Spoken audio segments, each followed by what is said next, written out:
an all-American woman. She was a beautiful young gal, and she had a great personality. She was amazing. She was so kind and so caring. She was my sister. She was my everything. Is found murdered in her bedroom. She had been strangled quite violently. Whoever the killer was crushed the victim's neck. Police hunt for the culprit. I had in my mind who committed the crime. We were convinced that he was our guy. But the prime suspect slips from their grasp. I don't get it. Did he really get away with it?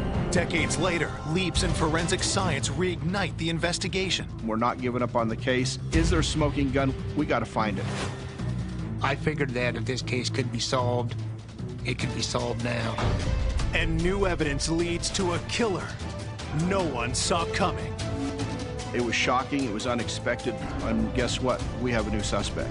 I was stunned. I was like, really?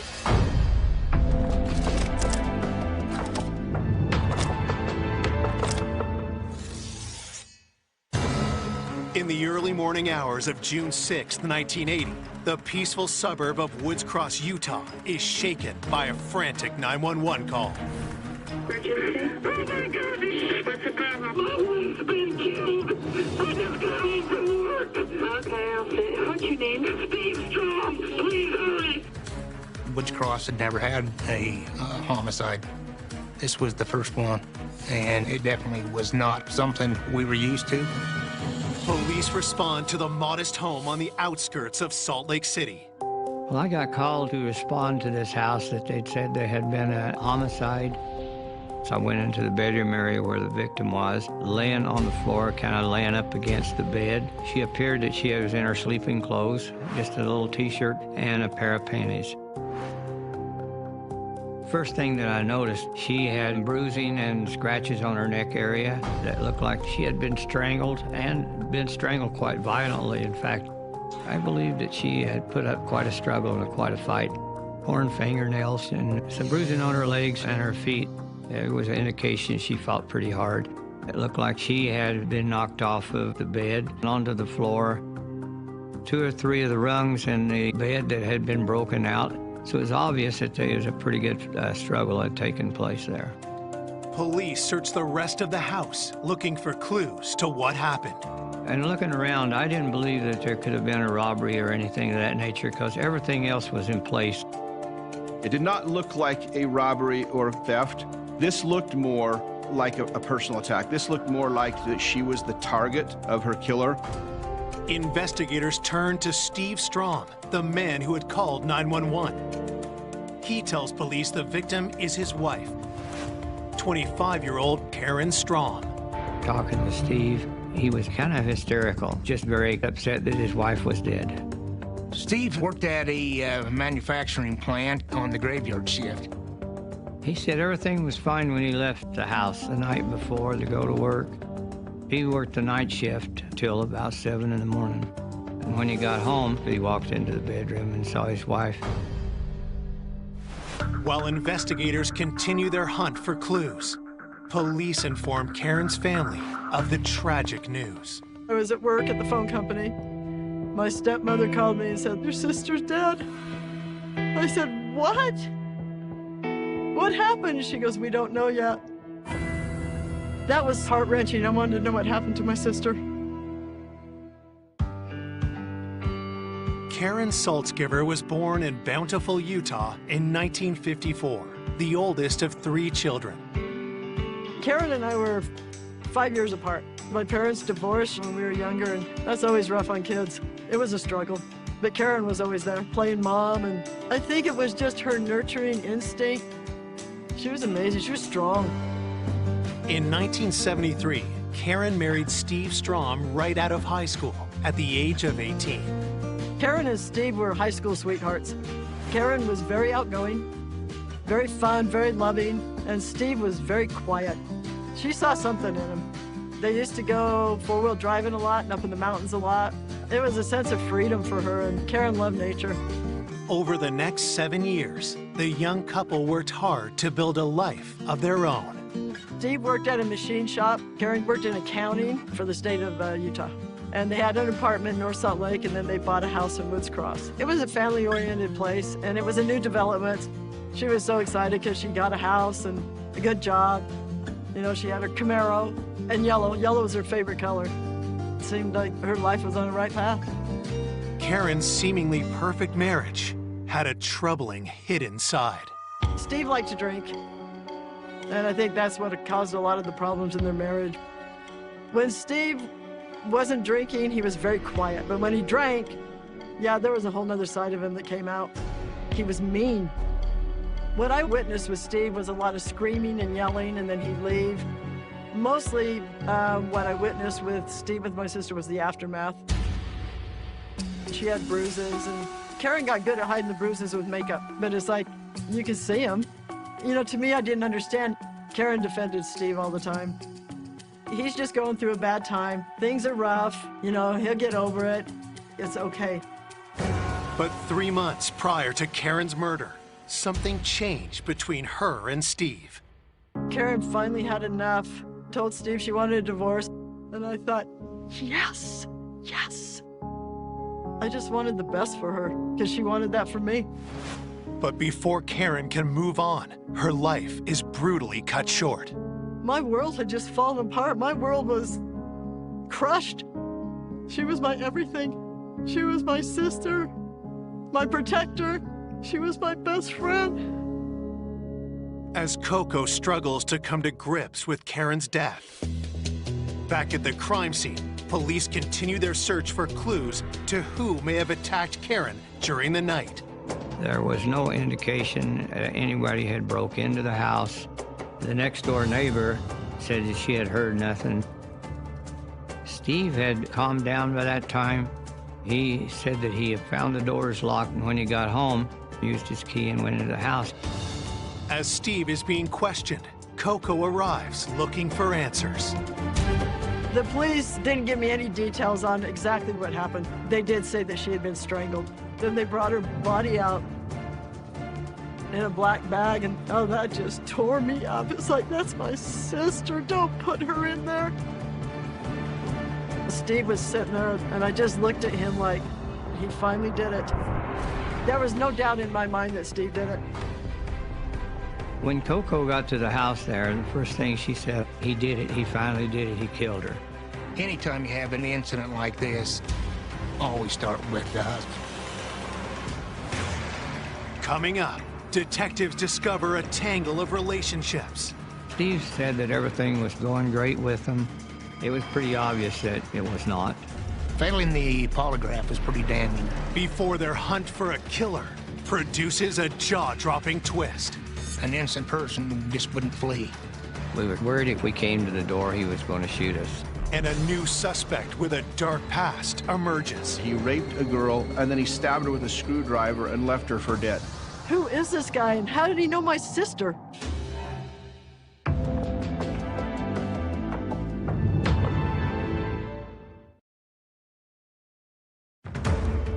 Police in Woods Cross, Utah are investigating the murder of 25-year-old Karen Strong. Her sister, Coco, has told police she suspects Karen's husband, Steve Strong, is the one that killed her. Coco had been really close with Karen, and they talked a lot, and she had expressed that Steve was a heavy drinker, and when he got drunk or he'd been drinking, he got mean, he got abusive. Coco didn't like him at all. Detectives learn how Karen had decided to end things with Steve 3 months ago. She filed for divorce, and then she moved out to my stepmother's house. Coco says that Karen was only at the house the night she was killed because she felt sorry for Steve. It was his birthday and their anniversary. Steve had called her and said, can you come out and we'll just have dinner together? And she did, because of her kind heart. Coco believed that their relationship was over, although Karen agreed to come back and just kind of stay with him for a couple of days. Recently separated from Steve, Karen had a new suitor named Buff. Karen told me a little about Buff, that she met this guy that was really different, and he treated her really kind. And I don't know if she thought it would go anywhere, but I know it meant the world to her. He showed her that she could be treated decent and that she deserved it. Coco said that Steve was also a very jealous person, and in her mind, was sure that he had killed her. I said, how could it be anybody else? It was, it was Steve. Detectives confront Steve Strom about Coco's allegations. He consistently stated that he had a good relationship with his wife and that there was no abuse. Steve felt that the only reason that they were getting a divorce, it was his drinking. He said that they had worked things out and that they were going to get back together, and she was not going to go through with the divorce. Investigators ask Steve to account for his movements leading up to when he last saw Karen alive. Steve said that he and Karen had gone out to dinner earlier that evening, and then they'd come home and watch TV, and then he got ready and left for work. If Steve is telling the truth, Karen was killed sometime after midnight when Steve left for work and before 7 a.m. when he returned home to find her body. Detectives ask if the doors were locked during that time, how did Karen's killer get into the house? Steve gave us the name of about 4 or 5 people that she might have opened the door for, but had indicated probably the one that she would really open the door for after she went to bed would have been Buff. Steve admits that he knew Karen had been dating Buff while they were separated. Steve said that the relationship with Karen and Buff was over and that they were getting back together and gonna make another go of their marriage. With nothing concrete to hold him, detectives let Steve go. After police release Steve, the news that Karen was murdered spreads through Karen's family. It just broke everybody's heart. My mom, that was her oldest daughter. She couldn't deal with it. She just shut down and shut off. It was just heart-wrenching, and it was something that was so surreal. I was trying to wrap my head around, she's really gone? As Karen's loved ones reel from the murder, detectives head to the factory where her husband, Steve, works as a machinist to confirm his timeline and verify his story. I talked to the supervisor and got copies of his time card, and as far as anybody there could remember, he was on his machine the entire time. Despite confirming that Steve was at work when he said he was, investigators cannot dismiss their suspicion of him without a better idea of when Karen had been killed. That timeline was very important to the case because we'd be able to tell who had opportunity during that time. As detectives continue their investigation at Steve's workplace, one of Steve's co-workers they speak with is 29-year-old Ed Owens. Steve Strom had named Ed Owens as one of the individuals that Karen would have allowed in. Ed and Steve were not only co-workers, but they had become friends. They socialized together, socialized with their spouses. Both of them liked to drink, and so they oftentimes did it together. There was an incident where Steve would end up so intoxicated that Ed and Karen had to take Steve home and carry him into the house and put him to bed. Ed tells detectives that he was working the shift before Steve arrived that night, but had left the plant for his meal break around 8 p.m. Ed had said that he had left work and then gone to the local bar to get his lunch, and he started drinking with some friends till they closed the bar, and then went out in the parking lot and continued drinking. Ed came back to the plant about 4:30 in the morning. He was obviously intoxicated. Steve had actually offered Ed a ride home, but Ed had refused and drove home intoxicated. As investigators talk to Ed, something about his appearance draws their attention. I did notice that he had some scratches on his arm and close to his eye on the nose. Detectives question Ed about the scratches. Could he have been scratched while he attacked Karen? He explained those as he worked on the lathe and there was the shavings. He was always kind of getting scratches or cuts on his thing. Talked to the supervisor at his work, and he indicated that happens quite frequently. Just to be sure, detectives ask Ed's co-workers to confirm he was drinking with them the night of the murder. So I interviewed the people he was hanging out with, and they all stated that he was there, and he didn't have any motive as far as I could determine. With Ed's alibi confirmed, investigators turn their attention to the other man in Karen's love life, her boyfriend, Buff. Did he have motive for murder? Steve Strom told the police they were reconciling. So then we have to begin to question Karen's termination of that relationship with Buff. If they were going to get back together, Buff would have been upset about that. His attitude might have been, if he couldn't have her, nobody else would.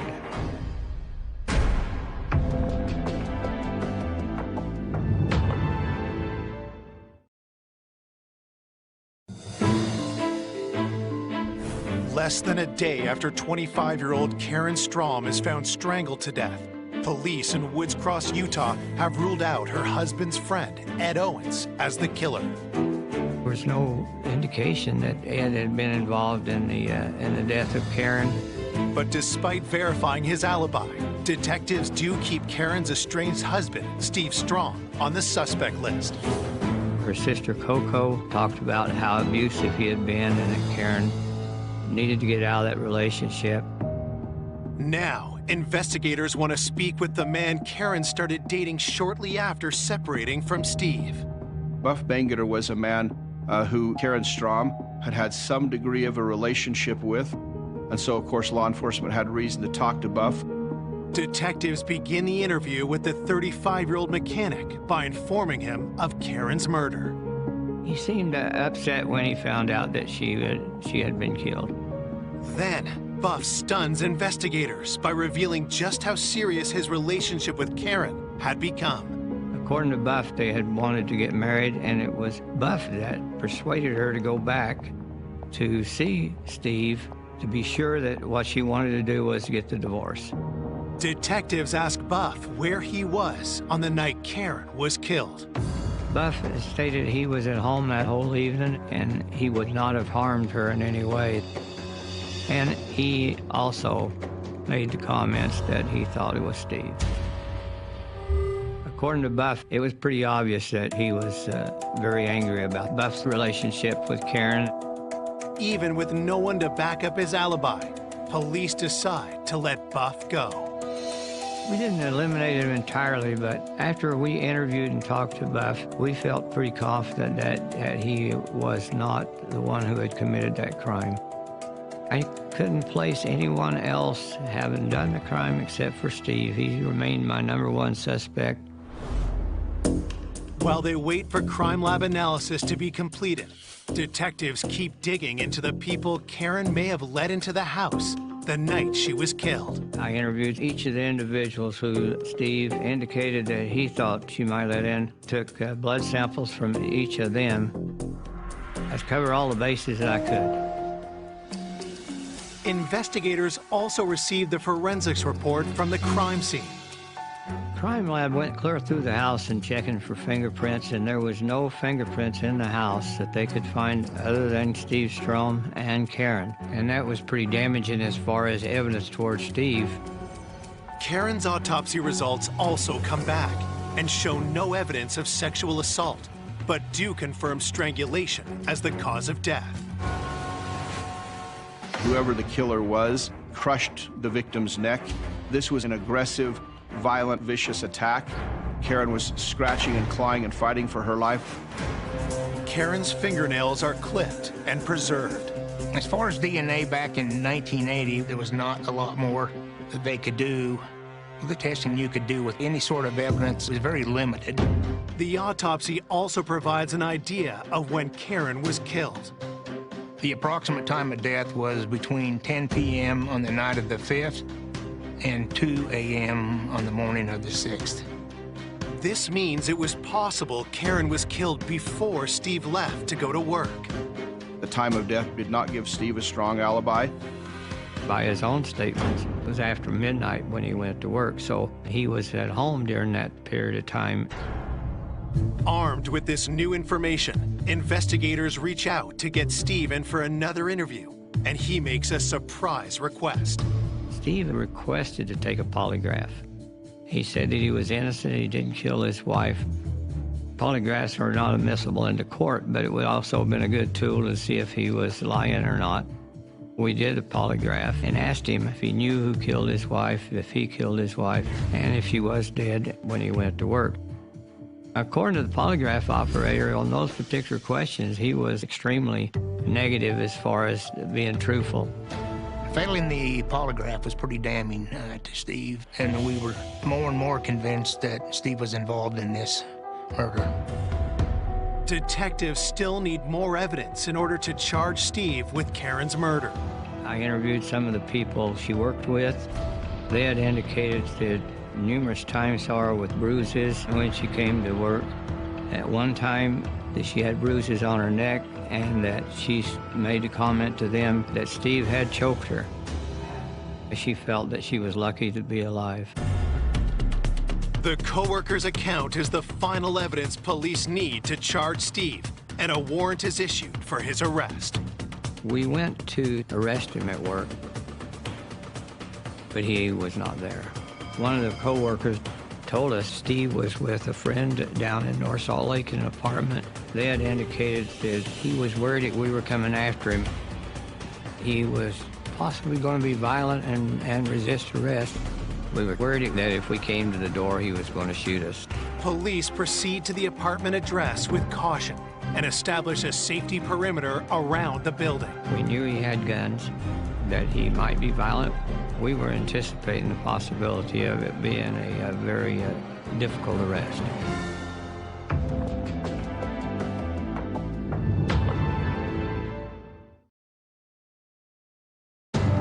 Police investigating the murder of Karen Strong are preparing to arrest their main suspect, her estranged husband, Steve. He had been known to have a weapon. It was a .357 Magnum. We was told that Steve had also made a comment to one of his co-workers that if the police come to get him, he was going to take a couple of pigs with him. Having that information made us feel very nervous about approaching him. Police maintain their distance, fearful of a violent confrontation. There was a SWAT team that was organized that had surrounded the apartment. After several phone calls into the apartment, Steve wasn't cooperative. Steve refuses to answer police phone calls. 3 hours tick by without a resolution before Steve finally answers. Finally, he was convinced to come out peacefully. 2 months after his wife was killed, Steve is finally arrested for Karen's murder. The news quickly spreads to her loved ones. The whole family, when they found out Steve was arrested, kind of breathed a sigh of relief. Good. You know, it was one step closer to being over. After 2 months of investigation, prosecutors believe they have enough evidence to convict Steve of killing his 25-year-old wife. There was significant pieces of evidence that pointed at Steve Strong circumstantially. It appeared that he had opportunity, didn't have a good alibi. He had motivation, potentially jealousy. He had history of domestic violence, particularly when Steve would drink. You had the incident where the co-worker saw Karen with strangulation marks on her neck, and Karen had told her it was Steve Strong that did it. So that was a significant component to the case. Put all the pieces of the puzzle together, and it did look like they've got a reasonable likelihood of conviction. Steve is held on remand for 6 months as prosecutors prepare their case. But just before the trial is set to begin, Steve's defense attorney asked the judge to exclude the testimony from Karen's coworker about Steve strangling Karen. The defense said the coworker didn't actually see it. The coworker is only reporting what Karen told her in what's known as double hearsay. And the judge made an evidentiary ruling that disallowed prosecutors from using that evidence or information at trial. And that was kind of a shocker to me because that was one of our key pieces of evidence. The interviews where people had seen the bruises, she had told them who gave her the bruises. Unfortunately, all of that comes out to be hearsay evidence and was not going to be admissible to court. Without an eyewitness to abuse, prosecutors have a hole in their case against Steve. Without that information, they don't have enough evidence to persuade a jury beyond a reasonable doubt that he killed Karen. And if they go forward and lose, Steve Strong, because of double jeopardy, could never be prosecuted again for Karen's murder. Prosecutors make the difficult decision to drop the charges and let Steve walk free. When I found out the charges wouldn't hold, my heart just sank. It was like, what? Why is this happening? Show me why this is happening, because I can't wrap myself around this. I just didn't understand why they didn't have the evidence. Coco was very upset that we had released him, and so was I, but most of the evidence that we had against him was circumstantial evidence. We didn't have any hard evidence towards Steve. For the next 4 months, detectives continue digging, trying to find the evidence they need to close the case. I did a lot of running around during that time, interviewing people and trying to find more evidence. However, most of the stuff we were getting was still hearsay. By the time the 1-year anniversary of Karen's murder comes, little hope remains. I felt that I had done everything that I could.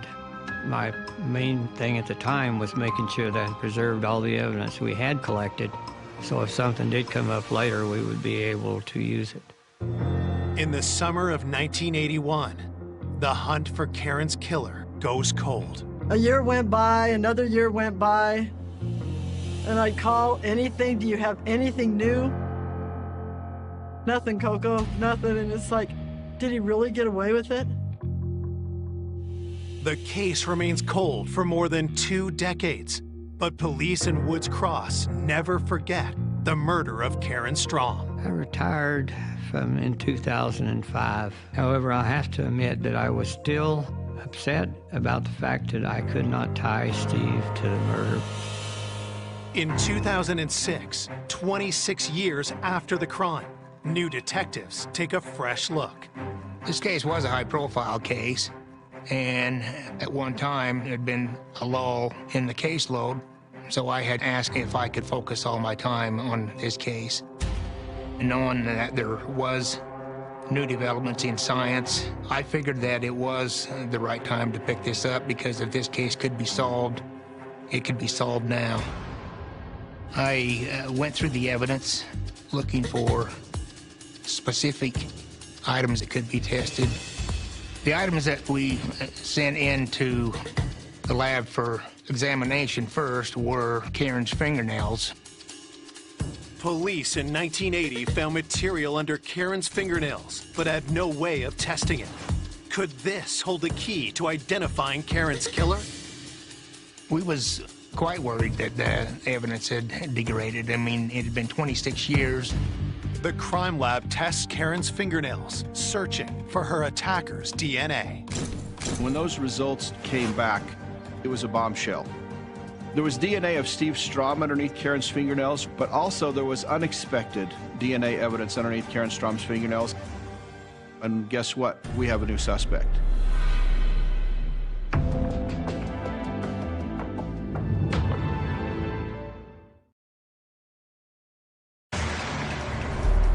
Investigators who have reopened the cold case murder of Karen Strong have just received their first clue in more than 25 years.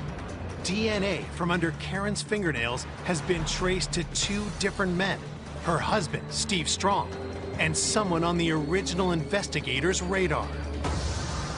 That DNA belonged to Ed Owens. The fact that Ed Owens's DNA was underneath Karen Strom's fingernails, it was shocking. Ed Owens was Steve's friend and coworker. Ed's blood had been collected in 1980, when police first considered him a suspect. There was no recent contact between the two that anyone was aware of. We got to dig a little bit deeper into Ed Owens as a realistic suspect. The presence of Ed and Steve's DNA is evidence to investigators the men had contact with Karen. But is it a sign that one or both had killed her?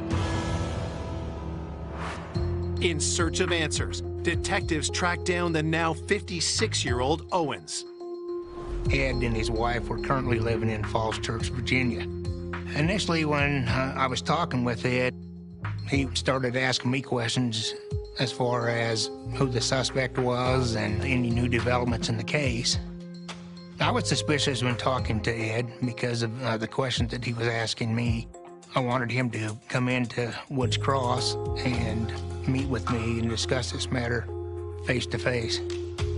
Ed Owens agrees to come back to speak with investigators the following week. Detectives also reach out to the now 53-year-old Steve Strong. Steve had moved to Henderson, Nevada. I contacted Steve and asked him if he would come up from Henderson and meet with me and go over his statement that he gave back in 1980. He wasn't at all that cooperative. He said that for years he's been telling the authorities that he didn't do it, and he believed that we was still after him. For prosecutors, Steve's DNA under Karen's fingernails does not, in fact, strengthen the case against him. It was not new to learn he was with Karen on the night that she had been murdered. We're now looking at this from what can the science show us? Who can we show did what based upon this evidence? So now we need to take the next level of testing and figure out what type of DNA are we talking about. Detectives resubmit the fingernail DNA for a more detailed analysis. And the forensics lab has another surprise in store for investigators. It was determined that Steve's sample was very minute and Ed's was the dominant sample. And the substance of Ed's was seminal fluid. I was a little shocked about that. Steve and Ed were close friends, but there was no relationship between him and Karen. Karen's autopsy had shown no evidence of sexual assault, so investigators are surprised by the indication of sexual activity. That was unexpected. Why is Ed Owens' seminal fluid underneath Karen Strom's fingernails? What happened here? Was this consensual sex that then went awry? Was it not consensual sex? Was this a forced sexual assault situation? In the 1980 investigation, Ed's alibi put him at a bar with friends when Karen was killed. I contacted the co-workers, people that had been to the bar with Ed on the night of the homicide. Both of the witnesses was unable to say whether Ed was at the bar the whole time. The co-workers had also noticed the scratches on Ed's hands and face the day after Karen's murder. Ed was asked how he obtained those injuries, and he said that he was playing with his dog. Strikingly, that statement contradicts the one Ed gave to detectives 26 years prior. Ed had said that those scratches were obtained by working on a lathe machine. This was raising some red flags as far as Ed's involvement in this matter. Detectives are eager to talk to Ed themselves, but he fails to arrive for his scheduled interview. Ed just mysteriously turned up missing 2 days after he had spoken with me. Left a note for his wife. It was a goodbye note. Well, after hearing this, I subpoenaed some banking records of Ed's, and through those records, we determined that he crossed the border into Mexico. An innocent person just wouldn't up and leave his family and flee. Detectives get another surprise when they dig deeper into Ed's background. Back in 1980, the investigators ran a background check on Ed Owens in Utah. I, however, ran the national database on Ed Owens and found that Ed had been arrested in California in 1973 and charged with attempted murder. A man raped a girl on the beach, strangled her, and then he stabbed her with a screwdriver and left her for dead. Ed Owens is charged and arrested, did go to trial, but Ed Owens' mother gave him an alibi. So the jury did not convict Ed Owens. Even though Ed hadn't been convicted, pieces of the puzzle just start to fall into place. We believe Ed's the killer. An arrest warrant is issued for Ed Owens for the murder of Karen Strom. When Sergeant Benson called me and said, "Coco, are you sitting down?" He goes, "Do you know who Ed Owens is?" I said, "I've never heard of him." And he said, "Coco, that's who killed your sister." I was shocked. All these years thinking of Steve, I was stunned. I was like, really? It was like starting all over again from scratch. Who's Ed Owens and how did he know my sister? It was kind of a shocker to me because I was totally convinced that it was Steve. With Ed Owens in Mexico, investigators strategize how to get him back to face justice.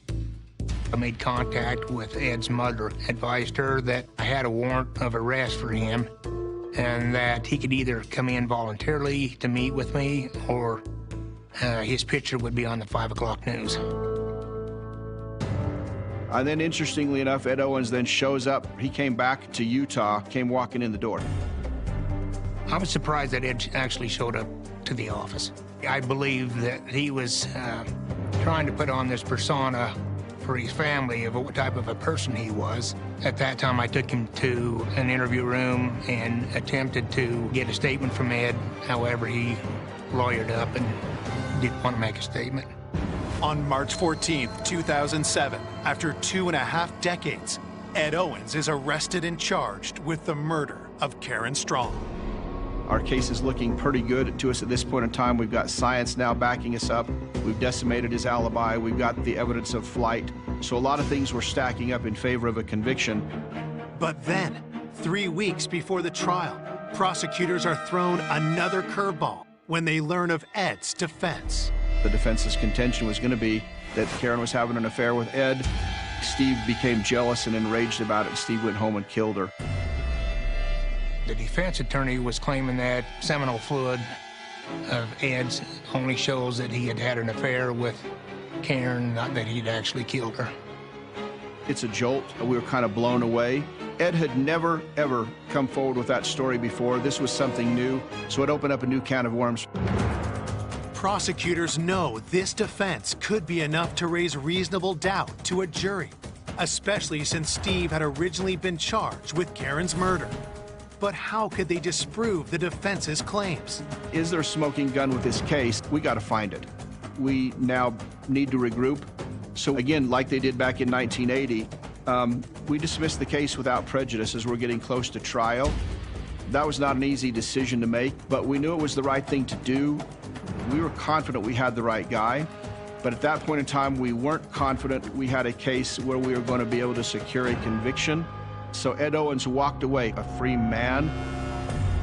That was a tough pill to swallow because we knew he wasn't innocent. Can we prove it? When the case got dismissed, it was very frustrating.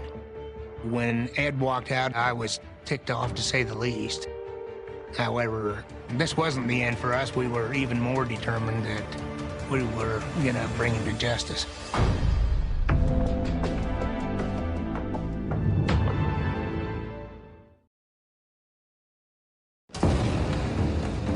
"26 years after the murder of Karen Strong, police have arrested their second suspect in the crime, Ed Owens.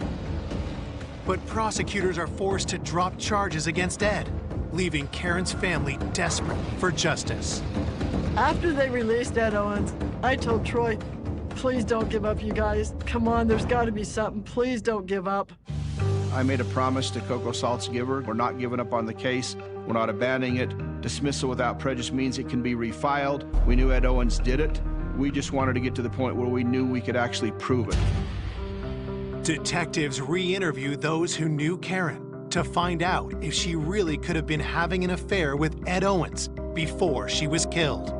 In all the witnesses that I talked to, it was pretty obvious that Steve, being as jealous as he was, and also Karen's relationship with Buff, Karen would not be having an affair with Ed Owens. With no evidence of sexual assault found during Karen's autopsy, prosecutors need to establish an alternate theory to Ed's claim of an affair. So why is Ed Owens' seminal fluid underneath Karen Strom's fingernails? The best theory that we had is Ed Owens went into Karen Strom and Steve Strom's home that night in the summer of 1980 with intent to sexually assault her. That Karen successfully stopped him. I believe that that's probably the best answer because there was no genital injury to our victim, Karen Strom. Yet there's a hell of a struggle. And the way he crushed her neck, it's in anger. He didn't get what he wanted. Prosecutors know they only have one shot at making Ed pay for his crime, and they'll need hard evidence.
convince a jury. We can't let him get away with it now again for what he did in 1980. We had to continue to focus in on that crime scene, focus in on Karen's body, go through all the evidence again, looking at every crime scene photo that we had, blowing things up. It's there. We're not going to give up until we find it. Investigators spend weeks examining the evidence in minute detail. Then, they catch something on the underwear Karen was wearing the night she was killed. One of the things that we did notice was there were some very tiny droplets that had never been analyzed. They'd kind of been overlooked. We submitted those to the crime lab. We did not know exactly what it was. When those results came back, another one of these aha moments, that material that was on Karen Strom's panties was Ed Owens' blood. And now we've got this. This was not a consensual sexual encounter. It's the final piece prosecutors are looking for. Ed Owens is picked up and recharged with Karen's murder. When Ed Owens was rearrested, it was a great feeling. Now we felt like our case was ready for prime time. At trial, in front of Karen's family, prosecutors present how the crime unfolded. Ed had gone to the bar, and knowing that Steve was coming into work, slipped out of the bar and then went to the Strom residence to sexually assault Karen. Struggle ensued. She started lashing out at him. He ended up grabbing her by the throat, killed her, then went back to the bar with his co-workers, using them as an alibi. Sitting through that trial and watching the evidence they had, it was horrific what he did to her. Oh my God, she must have been terrified. But she fought. Oh, she fought hard. Who is the best witness against Ed Owens? It's Karen Strom.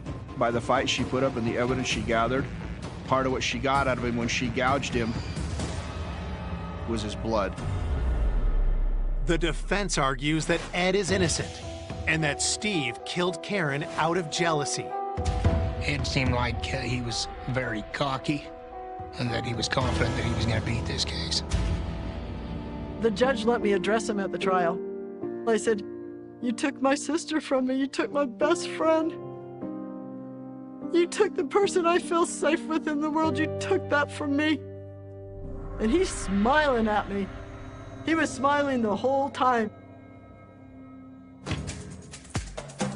After a 7-day trial, the jury takes just 9 hours to come to a decision. On April 1st, 2009, the jury returns their verdict. When they said guilty, I just, yes! You know, and then I said, "Karen, we did it! Sissy, we did it! We got him!" There were a lot of people that waited many, many years for justice with this case. When the jury said guilty, it's a sense of relief, a sense of accomplishment, a sense of justice for the victim. Almost 30 years after Karen Strom was killed, Ed Owens is sentenced to life in prison with the possibility of parole. His first parole hearing will be in 2032. Ed at that time will be in his upper 80s.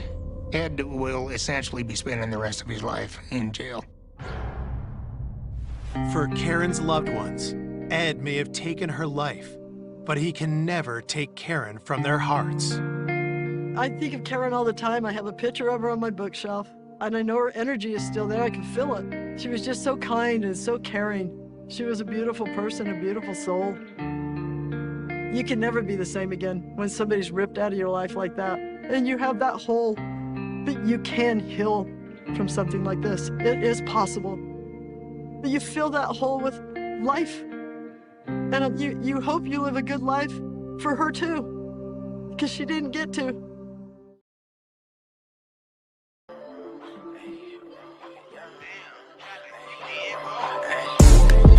From the 9-1, switch that over, that's the young blonde. I was at the West Coast, now I'm in the East Coast. Saw you when